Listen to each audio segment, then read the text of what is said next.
Hi guys, welcome to my another episode of Reality of My Life.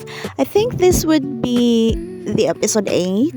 And if you hear na ay bata nga naghilak or cellphone nga nagtingog sad in the background, I really apologize in advance kay naaman ako mga anak.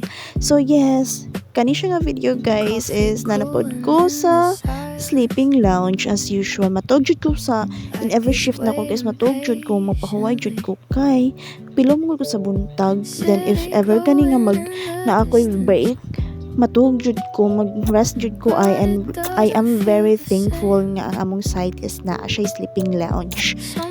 And another EOS na pod guys. So yes, nisakayasin ko sa coaster and mao ni ang mamagyan every 5 a.m. And another day guys, for a lunch, nag-sauteed lang ko og julienne nga sayuti. So yeah, lamira na siya. And here is si Atlas na pod, very cute, living free sa site. Cute kay ni siya, ay dagan kig magpakaon na niya. And here's another clip na nanasad ko sa sleeping lounge guys. And here I am, EOS feels, diba? Pina-emote ng jud ko nga na. Ganahan kay kumulin ko nga duol sa window guys. Kay una, dili ko kabuhion. Kaduha, maka-video ko sa gawas. And there is a day nga niya, may 7-Eleven sa Kuban. And pagtutuyot na ko sa 7-Eleven, nakikita ko yung mga coffee nga drink na naang BTS, diba? And during sa duty guys, nitambay ko sa ubos and here's my view, diba? Very relaxing kaayo. Naglingkod-lingkod lang ko nga na while nag-wait nga mahuman ang duty.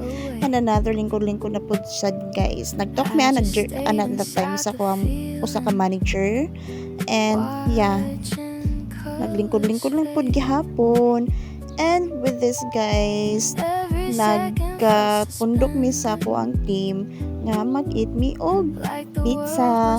We are very thankful sa mga managers here and supervisor to treat us.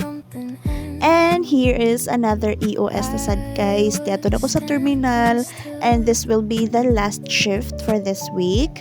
And for this Saturday guys, adto ko sa Baybayo, nag-video ko sa sunset, very relaxing. Di jud siya ma-justify sa ko cellphone niya, bati kay kong cellphone, but yeah, nice jud kayo siya. And I think this will be the end. So yeah, see you in my next one. Bye!